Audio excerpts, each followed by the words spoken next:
Good morning. Welcome to my first YouTube video as a 39-year-old.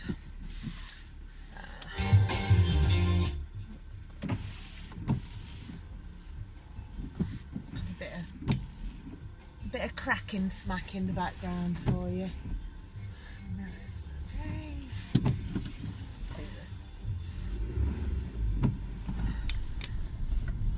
Okay, the time is at 8:44. I am running hideously late for various reasons.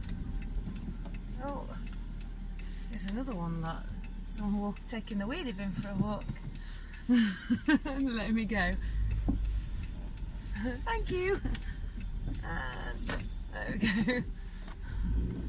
Walking the dog down the middle of the road while reading the paper. It's like the old school version of texting and walking that the teenagers do. It's an old man doing it. Well, not an old man, it was an older man doing it. Right, okay. Let me, before I start, say all the reasons that I was late. So first of all, thank you. I didn't wake up later than that. I should have done. I was in a really good dream, so I kept pressing snooze. That's true. I'll let you have that one. I then noticed when I was having a wash that I had some stray brows. So I got my tweezers out, and then I got a bit carried away with the stray brows and kept seeing more and more and more. Like they were just popping up out of everywhere. It was like whack-a-mole with eyebrows. So that happened. That is going to slow you down a little bit. Then I decided to put eyeliner on, and I got my left eye went alright, and then my right eye, I put it on and instantly kind of blinked and got the eyeliner on my upper eyelid, and then had to rub most of my eyeshadow off. It's a real problem if you are a user of eyeliner and eyeshadow and also inept, because obviously I can't see when I'm putting these things on because I have no glasses on. So that happened, that slowed me down a little bit. I then had loads of manky stuff in my eye, and I decided to try and put my finger in my eyes to try and get this stuff out, but after I put my eyeshadow on, so I had eyeshadow all over my fingers, which then went into my eye. That slowed me down a little bit. I then couldn't find one of my brogues, and then the key, I had to take the key out of the door so that I could then, the key that stays in the house was locking the door on the inside. I had to take that out so that I could lock it with my key on the outside, and that key stuck in the lock, so I had to give it a good old wiggle for quite a long time. So if I get to work and I'm a little bit late and someone says, "Why are you late?" my answer is probably going to be, "Get out of the road, magpie." It's the magpie trying to slow me down, jumping in front of my car. My answer is probably going to be, "Oh my goodness, the traffic was a nightmare, and I couldn't find anywhere to park." Because it's easier than saying, "Well, the first 10 minutes of my YouTube video, just watch that." No. Oh dear. So yeah, now that's out of the way, all the things that could possibly make you late and how you tailor your late conversations to suit your audience, that's that bit. What I was going to talk to you about today is, I'm now 39 and I'm single, obviously, and someone said to me yesterday, and this is quite common, "How are you single?"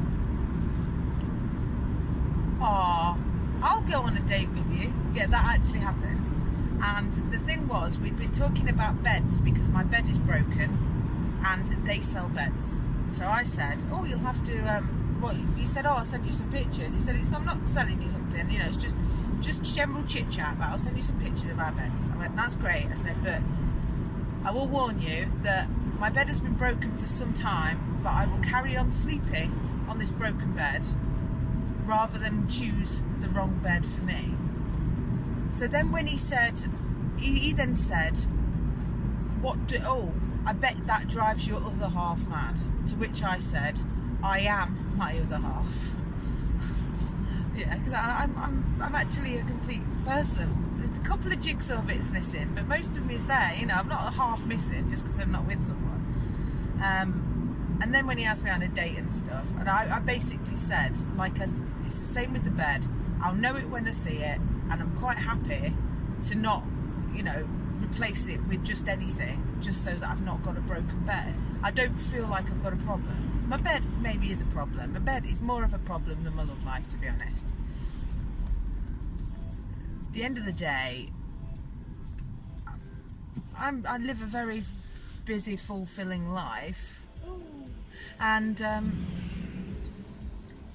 I don't see why people think just because you're single that A, there must be something wrong with you, B, you're desperate to get someone, and I don't know what C is, but it's almost like second-class citizen type thing. And I think particularly in modern times, there's more and more people choosing to be on their own, choosing to live separately if they are with someone, choosing not to have kids, choosing to have more than one partner. You know, you can't, you know, choosing to have partners of the same sex. Oh my goodness, how progressive are we? So the fact that you're on your own shouldn't be an issue. There's room in this society for loads of people. I wouldn't say I've actively chosen to be on my own, but I think you kind of grow up into a teenager, and everyone is then saying, "Oh, have you got a boyfriend yet?" You know, and asking you more. "Oh, are they seeing anyone?" And then your grandparents and your old aunties are going, "Oh, are you courting?" And you're getting all that nonsense from being a teenager. So it's kind of expected of you. I am very, very, very lucky in that I don't have... I mean, I already made my mum a grandma when she was 40. You're welcome. So I don't have the parents asking me when I'm going to make them a grandma, like I know a lot of my friends actually do. And I think, how rude. How rude is that? You know, it's none of anyone's business when you have children. So for that, I would hate to be in a situation like that. And I really feel for anyone that's watching that has family or friends saying, "Oh, when are you going to get married then? When are you going to make me a grandma?" And I'm going, no, just live your life, yeah? You sort yourself out, yeah? When are you going to divorce my dad because he's a knobhead? Maybe, you know? It's either can't. They'd just tell you to butt out, wouldn't they? So they should butt out. It's just ridiculous how people think that they might have that right to dictate what you do because they brought you into the world. No, I'm not down with that. My mum is very laid back, and she knows that I kind of went off and got married and did my own thing anyway without any kind of influence from my parents. I think they were actually really disapproving of the whole thing, but quite cool with it as well at the same time. I think maybe it has caused a lot more damage with my dad than it has my mum, but is there one there? Is it a little car? Ooh, little car. There we go again, the usual disastrous reversing, and I'm trying to turn around and there's not enough room. It's because there's a guy there, isn't it? Whee! I'm going to kill so many people today. Thank you.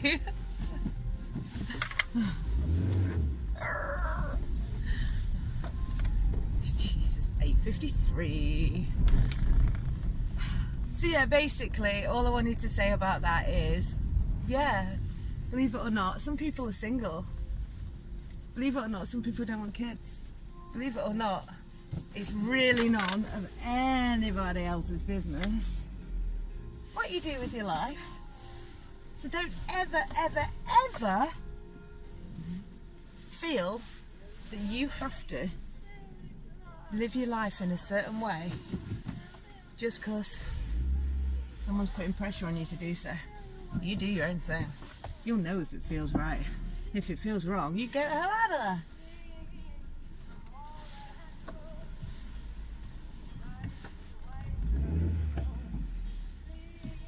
It's one of them situations where I'm worried the gap's not big enough. I think it is. I think we're okay. I think I might have to go up the curb though. There we go. Yeah, let me go this side. Urgh. Yeah, I think I'm alright with that.